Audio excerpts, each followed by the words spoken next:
Hello friends, अब हम लोग देखते हैं क्या ये फिजिक्स का। देखिएगा ये फिजिक्स का, जैसे मान लीजिए जैसे ये फिजिक्स है, फिजिक्स एक क्लास 11th के लिए, क्लास 11th का फिजिक्स, ये चैप्टर का नाम है डायमेंशन। ये 2-3 क्लास में डायमेंशन आपका ख़त्म हो जाएगा। और ये डायमेंशन इतना इंपॉर्टेंट टॉपिक है कि आपको हर एग्ज़ाम में इससे क्वेश्चन आपको पूछा जाता है। जैसे किस तरह से डायमेंशन को मेज़र करते हैं उसके बारे में। तो देखिएगा डायमेंशन के अकॉर्डिंग देखिएगा, ये चैप्टर का नाम है डायमेंशन, जिसको हिंदी में बीमाएँ कहा जाता है। तो आप हिंदी के ऊपर फोकस कम कीजिए और देखिए कितना ये इंटरेस्टिंग टॉपिक है। आपको एकदम शांति से सुनिए, एकदम 100% समझ में आ जाएगा। जैसे मान लीजिए और भी जैसे आगे जो भी होगा ट्रिक से आपको सारा याद करवा देंगे, पैसेंस रखिए। नाम क्या है इसमें डायमेंशन के अकॉर्डिंग सबसे फर्स्ट पॉइंट आपको पढ़ना होता है फिजिकल क्वांटिटी। फिजिकल क्वांटिटी होता क्या है, जैसे मान लीजिए बोला जाता है कि if all the quantity which has measured directly और indirectly then such type of quantity is called physical quantity. तो देखिए अब लोग सोचते हैं कि सर इंग्लिश में लिख दिए दिक्कत। आपको मालूम है हम खुद ही ऑलरेडी देखते हैं क्या ये इंग्लिश में बता रहे थे, उसमें हमें बहुत परेशानी होता था, लेकिन बहुत मेहनत करने के बाद आपको क्या हुआ, सारा ठीक हो गया। तो देखिए बोला जा रहा है क्या, if all the quantity which has measured directly और indirectly then such type of quantity is called physical quantity. तो यहाँ पे आपको 2 वर्ड आ रहा है, गौर से समझिएगा। एक वर्ड आ रहा है क्या, डायरेक्टली, और दूसरा वर्ड क्या आ रहा है, इनडायरेक्टली।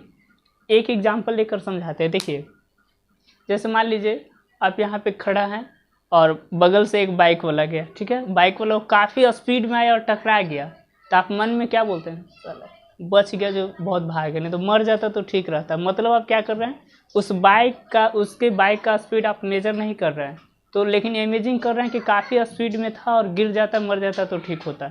मतलब कहने का मतलब क्या हुआ कि वो इनडायरेक्टली रूप में आप मेजर कर, इनडायरेक्टली माने अप्रत्यक्ष बोला जा रहा है कि आप देखे नहीं, उसके बावजूद भी आप क्या कह रहे हैं कि उसके गाड़ी का स्पीड काफ़ी तेज़ था, वो समाप्त भी हो जाता तो कोई दिक्कत नहीं था। तो इनडायरेक्टली आप मेजर कर रहे हैं तो स्पीड ऑफ बाइक क्या कहलाएगा, फिजिकल क्वांटिटी कहेगा। डायरेक्टली की बात करते हैं और भी इनडायरेक्टली क्या हुआ, जैसे आप कहीं मार्केट गए, आपके फैमिली वाले लोग आए और कोई उधर से मान लीजिए अगर किसी चीज़ का सीजन चल रहा है तो वहाँ से जैसे मान लीजिए सेब खरीद कर वो दे दिए। मतलब कि आप नहीं चाह रहे हैं कि वो सेब कितना है, लेकिन आप हाथ में लेते लगता है 5 kg सेब होगा। मतलब कर सकते हैं क्या, इनडायरेक्टली रूप में आप मेजर कर रहे हैं, तो वो भी क्या हो गया, मास ऑफ एन ऑब्जेक्ट, उसको भी क्या बोलेंगे, फिजिकल क्वांटिटी ही बोलेंगे। और डायरेक्टली का मतलब कि आप देख करके, जैसे देखिए अभी 4 बज रहा है या 5 बज रहा है, तो इस तरह से हम देख रहे हैं क्या ये डायरेक्टली है, 10 किलोमीटर हो गया या 5 किलोमीटर हो गया। तो ये सब जान करके, जैसे मान लीजिए यहाँ से कहीं तक की दूरी आपको मालूम है 10 किलोमीटर 5 किलोमीटर, ये सब फिजिकल क्वांटिटी कहलाता है। तो अब क्लियर हो गया कि जितना सारा आपको क्वांटिटी होता है जो डायरेक्टली और इनडायरेक्टली मेजर किया जाता है, तो उस तरह की क्वांटिटी क्या कहलाते हैं, फिजिकल क्वांटिटी कहलाते हैं। तो कितना अच्छा लैंग्वेज है, इफ़ ऑल द क्वांटिटी मतलब सारा क्वांटिटी विच हैज मेजर्ड माने मापा जाता है, किसमें, डायरेक्टली और indirectly, then such type of quantity is called physical quantity. तो इस तरह की क्वांटिटी को फिजिकल क्वांटिटी कहते हैं। जैसे एग्जाम्पल के थ्रू लिख देते हैं, वहाँ वो समझिएगा।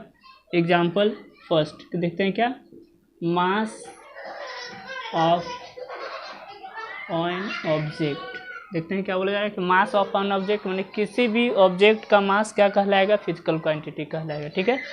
और सेकंड में देखते हैं क्या, वेलोसिटी की बात करते हैं। तो वेलोसिटी हो गया माने वेग, जिसको हम लोग पढ़े थे। स्पीड का मतलब क्या होता है, चाल होता है। टाइम हो गया, इस तरह से टेम्परेचर हो गया। तो बताइए इसको आप लोग नहीं समझते हैं, जैसे वेलोसिटी का मतलब वेग, स्पीड का मतलब चाल होता है, टाइम का मतलब समय होता है, टेम्परेचर का मतलब ताप होता है। तो ये सब क्या कहलाता है, फिजिकल क्वांटिटी कहलाता है। Physical quantity if all the quantity which has measured directly और indirectly then such type of quantity is called physical quantity. जैसे मास ऑफ एन ऑब्जेक्ट माने कोई ऑब्जेक्ट का मास है, जैसे मार्कर मान लीजिए 100 ग्राम का है या 5 ग्राम का है, तो ये भी आपको क्या कहलाएगा, फिजिकल क्वांटिटी ही कहलाएगा। देखिए वेलोसिटी मतलब कोई स्पीड से जा रहा है, वो भी फिजिकल क्वांटिटी कहलाएगा। स्पीड की बात करते हैं तो स्पीड भी एक तरह से फिजिकल क्वांटिटी होता है। टाइम, टेम्परेचर, ये सब क्या कहलाता है, फिजिकल क्वांटिटी। तो फिजिकल क्वांटिटी आप लोग को क्लियर हो गया होगा, ठीक है। अब इसके बाद देखते हैं क्या, फिजिकल क्वांटिटी का टाइप्स हम लोग पढ़ने जा रहे हैं। तो फिजिकल क्वांटिटी को 2 भागों में बांटा जाता है। फर्स्ट में होता है फंडामेंटल क्वांटिटी और दूसरे में होता है क्या, डिराइव्ड क्वांटिटी।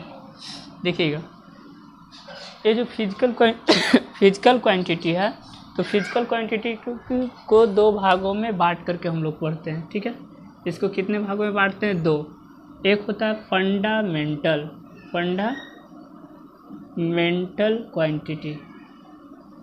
क्वांटिटी। सेकेंड में क्या होता है? डिराइव्ड क्वांटिटी, ठीक है। गौर से समझिएगा, फंडामेंटल क्वांटिटी और डिराइव्ड क्वांटिटी एक एक करके हम लोग समझेंगे कि फंडामेंटल क्या होता है, डिराइव्ड क्या होता है, उसके बारे में।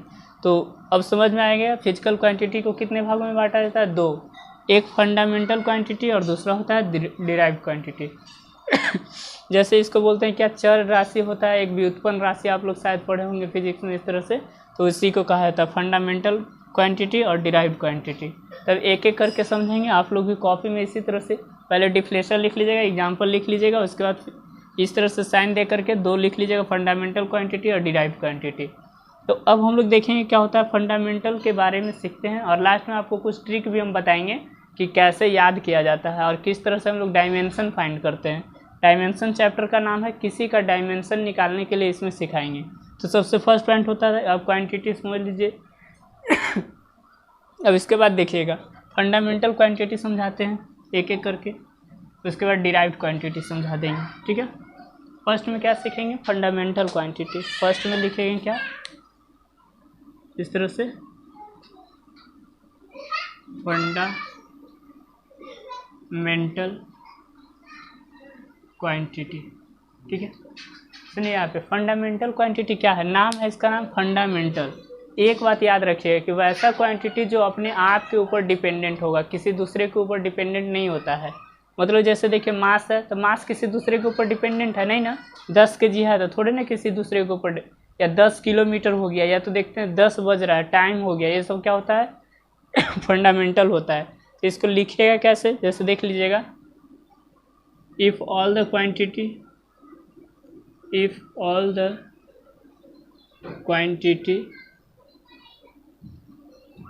which has depend upon itself, then such type of quantity is called fundamental quantity, ठीक है। गौर से समझिएगा, फंडामेंटल क्वांटिटी क्या होता है वो समझिएगा। लिखा हुआ क्या, if all the quantity which has depend upon itself then such type of quantity is called fundamental quantity. मतलब कि किसी दूसरे पर आश्रित ना हो, जो अपने आप पर अगर सेल्फ डिपेंडेंट होता है, तो वैसे क्वांटिटी को फंडामेंटल कहा जाता है। समझ में आ गया? मतलब देखिए, वैसा क्वांटिटी जो किसी दूसरे पर आश्रित ना हो। तो इसमें समझने में तो आप लोगों को परेशानी नहीं हुआ होगा। लिखा हुआ देखिए, इसी को इंग्लिश में लिख दिया गया है, इफ़ ऑल द क्वांटिटी, मतलब जितना सारा क्वांटिटी होगा, विच हैज मतलब जो, डिपेंड अपॉन इट सेल्फ, इसको अपॉन यूपीएन को अपॉन पढ़ा जाता है, depend upon itself then such type of quantity is called fundamental quantity. तो क्लियर हो गया होगा। If all the quantity which has depend upon itself, माने अपने आप, मतलब वैसा क्वांटिटी जो अपने आप पर डिपेंडेंट होगा, उसको हम लोग फंडामेंटल क्वांटिटी कहते हैं। तो अब देखते हैं क्या फंडामेंटल क्वांटिटी कितने तरह के होते हैं। जैसे फंडामेंटल क्वांटिटी 7 तरह के होते हैं। हम आपको क्या होता है, एक कह सकते हैं, इस तरह से टेबल बना देते हैं कि फंडामेंटल क्वांटिटी के बारे में। तो देखिएगा, जैसे एग्जाम्पल आपको बोला जाएगा, एग्जाम्पल लिखने के लिए बोला जाएगा, तो सुनिए, एग्जाम्पल में हो गया मास, मास का मतलब द्रव्यमान हो गया, टाइम हो गया, समय, टेम्परेचर, इस तरह से ईटीसी। मतलब और भी ये सब क्या कहलाता है, फंडामेंटल क्वांटिटी कहलाता है। मास किसी के ऊपर डिपेंडेंट होता है नहीं ना, टाइम किसी के ऊपर भी डिपेंडेंट नहीं होता, टाइम अपने आप में है फुल। लेकिन अगर देखते हैं टेम्परेचर की बात करते हैं, तो टेम्परेचर भी किसी दूसरे के ऊपर डिपेंडेंट नहीं होता है। तो ये सब क्या कहलाता है, फंडामेंटल क्वांटिटी कहलाता है। यानी क्या याद रखिएगा, वैसा क्वांटिटी जो अपने आप के ऊपर अगर डिपेंडेंट होगा, तो उसको हम लोग फंडामेंटल क्वांटिटी कहते हैं। क्लियर हो गया? अब देखिए, अब आप लोग भी क्या कर लीजिएगा, एक डायग्राम बना लीजिएगा। आपको देखिए, एक बार एक बात है, जैसे हम एनडीए का एग्ज़ाम देने जा रहे थे, तो वहाँ पे एनडीए में पूछ दिया गया था कि how many types of fundamental quantity, माने फंडामेंटल क्वांटिटी कितने प्रकार के होते हैं उसको नाम लिखना है। ठीक है, तो हम पढ़कर समझ गए थे कि दो ही पूछ रहा है, एक फंडामेंटल और डिराइव्ड के बारे में, लेकिन कंप्लीटली क्वेश्चन नहीं पढ़ने की वजह 2 टिक आउट कर दिया और आंसर क्या था 7। तो फंडामेंटल क्वांटिटी कितने होते हैं, 7 ऐसे क्वांटिटी होते हैं जो दूसरे के ऊपर डिपेंडेंट नहीं होते हैं, वो अपने आप के ऊपर डिपेंडेंट होते हैं। तो उसका नाम हम आपको लिख दे रहे हैं, आप लोग भी इस तरह से लिख लीजिएगा। ठीक है, ये चैप्टर का नाम है डायमेंशन। सुनिए, इस तरह से आप लोग भी डायग्राम बनाइए, थोड़ा सा मेहनत कीजिएगा ना तो इंग्लिश और हिंदी में कोई फ़र्क, इंग्लिश में जितना मज़ा आपको आएगा ना उतना हिंदी में मज़ा नहीं आएगा, रियलिटी में बोल रहे हैं। इसलिए अपने आप को कह सकते हैं मोटिवेट कीजिए और पढ़ने की कोशिश कीजिए, और कोई रफ लैंग्वेज नहीं लिख पाएंगे, एकदम अपना लैंग्वेज में लिख पाएंगे, A to Z अपना लैंग्वेज होगा। थोड़ा सा मेहनत कीजिएगा ठीक हो जाएगा सारा चीज़। ऐसे भी आप जानते हैं 12th क्लास में जाइएगा तो 100 नंबर का तो इंग्लिश और 100 नंबर का हिंदी रहेगा ही, और ऑलरेडी इंग्लिश में पढ़ते हैं तो और आपके लिए बेनिफिट ही होगा। तो देखिए इस तरह से एक 3 कॉलम बनाते हैं, इसको आप याद कर लीजिएगा, आज रट लीजिएगा बैठ करके। तो देखिए फर्स्ट में यहाँ पे लिखते हैं क्या, फंडामेंटल क्वांटिटी। ठीक है, fundamental quantity.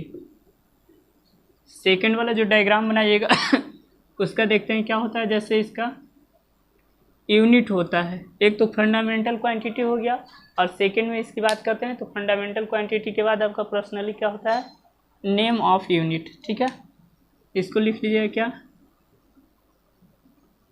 Name of unit, और एक और कॉलम बना लीजिएगा यूनिट।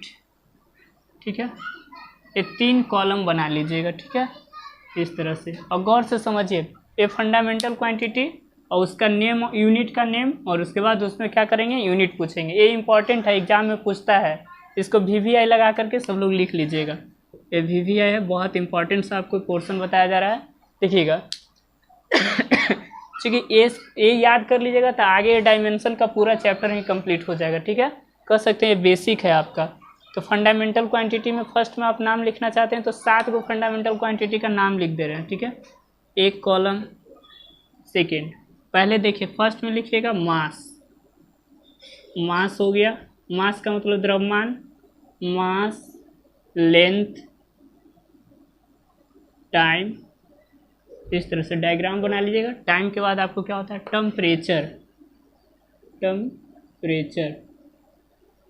ठीक है, टेम्परेचर आपको हो गया। उसके बाद नंबर ऑफ सब्सटेंस होता है, क्या होता है, नंबर ऑफ सब्सटेंस। ठीक है, 1 2 3 4 5 हो गया। और इलेक्ट्रिक करंट एक होता है, देखिए लिख दे रहे हैं यहाँ पे लास्ट में, इलेक्ट्रिक करंट, इलेक्ट्रिक करंट माने विद्युत धारा, इलेक्ट्रिक करंट हो गया। इस तरह से देख रहे हैं, यहाँ तक आप लोग को दिख रहा होगा। एक लास्ट में एक बच गया है, एक और आपको लिखा हुआ है, एक और होता है इलेक्ट्रिक करंट के बाद देखिएगा ल्यूमिनियस इंटेंसिटी होता है, ल्यूमिनियस इंटेंसिटी। ठीक है, इस तरह से देखिए कंप्लीटली 7 क्या हुआ, ये यूनिट हो गया। देखिएगा तो मनीष थोड़ा सा, ये देखिए तो दिख रहा है नीचे ल्यूमिनियस इंटेंसिटी। ठीक है, ये वाला पोर्शन देखिए, ये जो हम लोग देखते हैं कितना हो गया, 7 टाइप्स का इस तरह से दिया हुआ है, गौर से समझिएगा। फर्स्ट में mass, length, time, temperature, number of substance, और लास्ट में हम लोग देखते हैं क्या, लास्ट में ल्यूमिनियस लिखते हैं, ल्यूमिनियस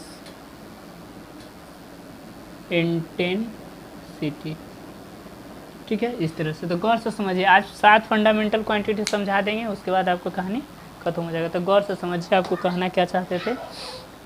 इस तरह से देखिए फंडामेंटल क्वांटिटी कितना होता है, 7 होता है। 3 तो होता है इस तरह से, mass, length, time, temperature, number of substance, electric current, और क्या हो गया, ल्यूमिनियस इंटेंसिटी हो गया। तो फर्स्ट में यूनिट देखते हैं कि मास को किससे मापते हैं जी, यूनिट का मतलब मेजरमेंट होता है। तो मास के लिए किलोग्राम, इस तरह से किलोग्राम, और यूनिट इसका मास का क्या हो जाएगा, केजी हो जाएगा। इसी तरह से केजी रिप्रेजेंट करते हैं मास के लिए, केजी हो गया। ठीक है, इसके बाद देखिएगा लेंथ के लिए, लेंथ को हम लोग मीटर से मेजरमेंट करते हैं, किससे, मीटर, जिसको हम लोग किससे डिनोट करते हैं, एम के थ्रू। टाइम की बात करते हैं तो टाइम को सेकंड, इस तरह से, इस सेकंड को SEC, सेकंड को हम लोग इस तरह से रिप्रेजेंट करते हैं। टेम्परेचर का क्या होता है, इस तरह से हीट और टेम्परेचर की बात करते हैं तो इसको हम लोग केल्विन में मेजरमेंट करते हैं। किसमें? केल्विन। जिसको हम लोग किससे डिनोट करते हैं? के। केल्विन टेम्परेचर के लिए होता है। देखिए केल्विन हम लोग आप पढ़े होंगे क्या होता है, फ़ारेनहाइट होता है, डिग्री सेल्सियस भी होता है, लेकिन यहाँ पे केल्विन में मेजरमेंट करते हैं। ठीक है, के से इसको इंडिकेट किया जाता है। नंबर ऑफ सब्सटेंस इस तरह से। इसके बाद क्या हो गया? Electric current. इसको हम लोग मोल्स, इसको क्या कहते हैं? मोल्स कहते हैं, जिसको MOL से डिनोट किया जाता है। ठीक है, मोल्स को किससे? MOL। और इसके बाद इलेक्ट्रिक करंट। इलेक्ट्रिक करंट का एम्पियर होता है। क्या होता है? एम्पियर। एम्पियर को हम लोग A से डिनोट करते हैं। और ल्यूमिनियस इंटेंसिटी को कैंडेला होता है। क्या होता है? कैंडेला, इस तरह से, जिसको हम लोग किससे डिनोट करते हैं? CD। अब देखिए गौर से समझिएगा सबसे आसान सा है, अब रिलैक्स होकर के समझिए। फंडामेंटल क्वांटिटी कितना? 7। कौन कौन? Mass, length, time, temperature, number of substance, electric current, luminous intensity. Number of unit, name of unit, मतलब इसका यूनिट का नाम। जैसे बोले कि 10 kg मास है, मास की बात करते हैं तो मास को किससे मापते हैं? आप मार्केट में अगर जाते हैं तो वहाँ किसी चीज़ को समझते हैं तो खरीदते हैं तो बोलते हैं 1 kg दीजिए, 2 kg हमको खरीदना है, तो 5 kg खरीदना है, तो किलोग्राम ना बोलते हैं। ऐसा तो नहीं बोलते हैं कि हमको एक, मतलब जो उसका यूनिट चेंज कर लेते हैं। तो कह सकते हैं मास को किससे हम लोग, नेम ऑफ यूनिट क्या हो गया? इस तरह से किलोग्राम। इसका यूनिट क्या है? kg। और लेंथ मतलब देखिए दूरी आ जाते हैं, कितना किलोमीटर आप ट्रेवल किए, तो सबसे ऐसा किलोमीटर में नहीं, तो उससे हम लोग किसको मीटर मेजर करते हैं? मीटर में। 100 मीटर, 200 मीटर, 1000 किलोमीटर, 500 मीटर, इस तरह से यूनिट होता है। तो इस तरह से इसको हम लोग क्या करते हैं? मीटर में मेजरमेंट करते हैं। टाइम की बात करते हैं तो टाइम सबसे छोटा यूनिट सेकेंड होता है। सेकेंड, मिनट ये सब तो होता है, लेकिन सबसे छोटा यूनिट सेकेंड होता है। तो नेम ऑफ यूनिट सेकेंड, जिसको ACC से हम लोग इंडिकेट करते हैं। ये यूनिट का नोटेशन है और ये नेम है। ठीक है, टाइम। टेम्परेचर की बात करते हैं, टेम्परेचर को केल्विन बोला जाता है। क्या कहता है? केल्विन। केल्विन यहाँ पे आपको ये हायर क्लास, इसी क्लास में आपको पूरा टेम्परेचर को मेजरमेंट करने के लिए 4-5 यूनिट होता है। देखिएगा उसमें क्या होता है, जैसे Fahrenheit, Celsius, kelvin, rumour, Rankine, इस तरह से सारा बता देंगे। तो टेम्परेचर के लिए केल्विन हो गया, केल्विन को K से इंडिकेट किया जाता है। नंबर ऑफ सब्सटेंस, मोल्स से हम लोग इसको इंडिकेट करते हैं, MOLs। और इस तरह से इलेक्ट्रिक करंट माने विद्युत धारा, जो आपके घर में बल्ब ये सब जलता है, तो उसका ये यूनिट क्या होता है? एम्पियर होता है। जिसको हम लोग किससे डिनोट करते हैं? A के थ्रू डिनोट करते हैं। किस? A के थ्रू, एम्पियर। ल्यूमिनियस इंटेंसिटी की बात, ये आप लोग समझ लीजिए, नाम की तरह याद कर लीजिएगा। ठीक है, तो ल्यूमिनियस इंटेंसिटी माने ज्योति तीव्रता होता है, इसको हिंदी में बोला जाता है। इसको कैंडेला, हम लोग हिंदी में भी कैंडेला ही कहा जाता है। CD के द्वारा क्या किया जाता है? इंडिकेट किया जाता है। तो देखिए ये तीनों पढ़ने के बाद आपको 3 ही यूज किया जाएगा। ये 3 का हम लोग यूज करते हैं। ये 3 का सिर्फ इस तरह से, मास, लेंथ और टाइम का।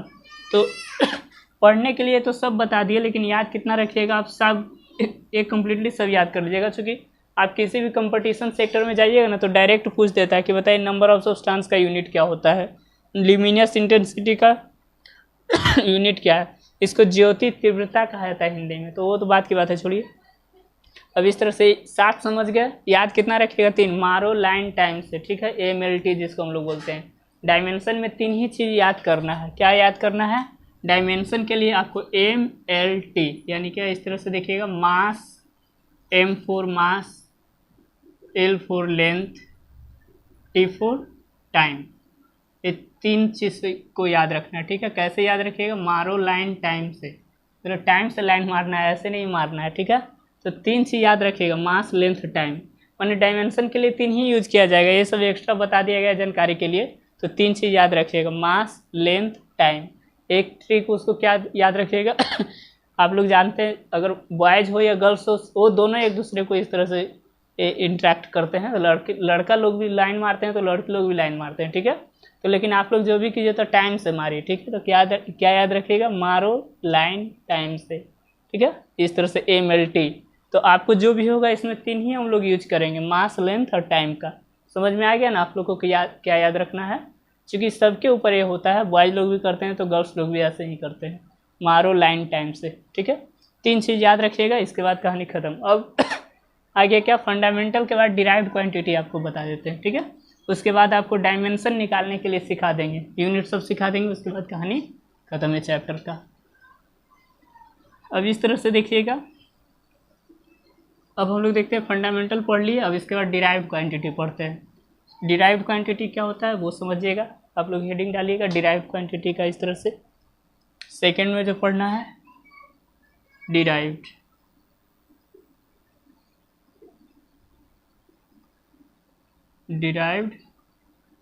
क्वांटिटी, ठीक है। डिराइव्ड क्वांटिटी क्या होता है वो समझिएगा, मतलब फंडामेंटल का ये जस्ट उल्टा होता है। फंडामेंटल का क्या होता है उल्टा, मतलब फंडामेंटल क्या होता था जो अपने ऊपर डिपेंडेंट है, और डिराइव्ड का मतलब क्या हो जो दूसरे के ऊपर डिपेंडेंट है, तो उसको डिराइव्ड बोलेंगे। याद एक ही तरीका से याद रखिएगा, अगर जितना क्वांटिटी है, ऐसे अपना लैंग्वेज में क्या लिखिएगा कि दुनिया में जितना सारा क्वांटिटी है ना राशि, जो अपने ऊपर डिपेंडेंट होगा वो क्या कहलाएगा, फंडामेंटल कहलाएगा, और जो मैंने दूसरे के ऊपर डिपेंडेंट है वो क्या कहलाएगा, डिराइव्ड कहलाएगा। इसी को इंग्लिश में सब लोग क्या बोलते हैं, इफ़ ऑल द क्वांटिटी, देखिएगा if all the quantity which has, उल्टा कर ले, which has not depend upon itself, मतलब जो अपने आप पर डिपेंड ना हो तो क्या होगा itself, they are depend upon, कितना अच्छा लैंग्वेज है देखिएगा, they are depend upon other quantity, यानी अदर क्वांटिटी मतलब they are depend upon fundamental, other मतलब और कौन हो गया fundamental, they are depend upon fundamental quantity, ठीक है, फंडामेंटल क्वांटिटी। इस तरह से आप लोग भी लिख लीजिएगा ये लैंग्वेज में फटाक से एकदम, इसी तरह से फेयर भी कर लीजिएगा, हम नोट्स भेज देंगे आपको, ठीक है, घबराइएगा नहीं। If all the quantity which has not depend upon itself, itself माने अपने होता है, जो अपने आप के ऊपर डिपेंडेंट ना हो। देखते हैं क्या, they are depend upon fundamental quantity, ये किस पे डिपेंडेंट होता होगा, फंडामेंटल पे। एग्जाम्पल लेंगे तब आपको समझ में आ जाएगा। देखिए एग्जाम्पल लिखना चाहते हैं, स्पीड बराबर क्या होता है, डिस्टेंस अपॉन टाइम, स्पीड बराबर क्या होता है, डिस्टेंस अपॉन टाइम होता है। तो इसको गौर से समझिएगा एक स्पीड है, स्पीड किसके ऊपर डिपेंडेंट है, दो फंडामेंटल को, डिस्टेंस फंडामेंटल है, टाइम भी फंडामेंटल क्वांटिटी है। तो इस तरह से देखें क्या हो गया, इसको हम लोग क्या बोल रहे हैं, ये डिस्टेंस भी फंडामेंटल क्वांटिटी है, इस तरह से फंडामेंटल क्वांटिटी, और ये भी क्या है, ये भी आपको फंडामेंटल क्वांटिटी है, ठीक है, इस तरह से फंडामेंटल क्वांटिटी। समझ में आपको आ गया। जैसे मान लीजिए कि देखिए स्पीड है, स्पीड डिराइव्ड क्वांटिटी है, स्पीड क्या है, डिराइव्ड क्वांटिटी, लेकिन ये किसके ऊपर डिपेंडेंट है, इसको कह सकते हैं ये अपने नहीं बना है, तो क्या किया, दो को दोस्ती अपने साथ ही मिल करके बना लिया। डिस्टेंस भी फंडामेंटल, जो किसके ऊपर डिपेंडेंट है, फंडामेंटल क्वांटिटी के ऊपर। और भी जैसे ये चाल बराबर दूरी बटे समय होता है ना, बस उसी के अकॉर्डिंग। और जैसे मान लीजिए अगर हम लोग देखते हैं फोर्स, आप लोग पढ़े होंगे, सेकेंड एग्जाम्पल की बात करते हैं तो देखिए फोर्स बराबर क्या होता है, मास इंटू एक्सलरेशन होता है, mass into acceleration, mass into acceleration होता है, मतलब F बराबर ma। तो देखिए मास हो गया और ए तो कि मास क्या है, फंडामेंटल क्वांटिटी है, क्या फंडामेंटल क्वांटिटी है, देख रहे हैं ना, मतलब कि जितना सारा क्वांटिटी आपको बनेगा ना, तो वो सब डिराइव्ड क्वांटिटी जो होता है वो आपको फंडामेंटल क्वांटिटी से मिल करके बनता है। और भी इसका एग्जांपल लेंगे हम लोग, एक्सेलरेशन हो गया, वेलोसिटी हो गया, ये सब क्या कहलाता है, ये सब डिराइव्ड क्वांटिटी कहलाता है। तो आप लोगों को समझ में आ गया हो क्या, if all the quantity which has not depend upon itself, मतलब जो अपने ऊपर डिपेंडेंट ना हो, they are depend upon fundamental quantity, जो किस ऊपर डिपेंडेंट हो, फंडामेंटल क्वांटिटी पे। स्पीड बराबर distance upon time, distance fundamental quantity, time क्या है, फंडामेंटल क्वांटिटी है। इस तरह से क्या हो गया, कंप्लीटली बन करके रेडी हो गया, ठीक है। फंडामेंटल क्वांटिटी और डिराइव्ड क्वांटिटी आप लोग समझ में आ गया होगा। और इसके बाद हम लोग क्या करेंगे, इसका आपको डायमेंशन निकालने के लिए आपको बता दिया जाएगा कि डायमेंशन किस तरह से हम लोग मेजर करते हैं, ठीक है। तो देखिए अब डायमेंशन ए फंडामेंटल का 2-3 और एग्जाम्पल लेकर के आपको बताते हैं, ठीक है। अब इसके बाद एक फंडामेंटल क्वांटिटी और डिराइव्ड क्वांटिटी आप लोग समझ गए होंगे। और देखिए अब डायमेंशन के अकॉर्डिंग यूनिट का जो मेजर करते हैं तो बंद कर दिए। कितना मिनट का, कितना मिनट, कितना मिनट?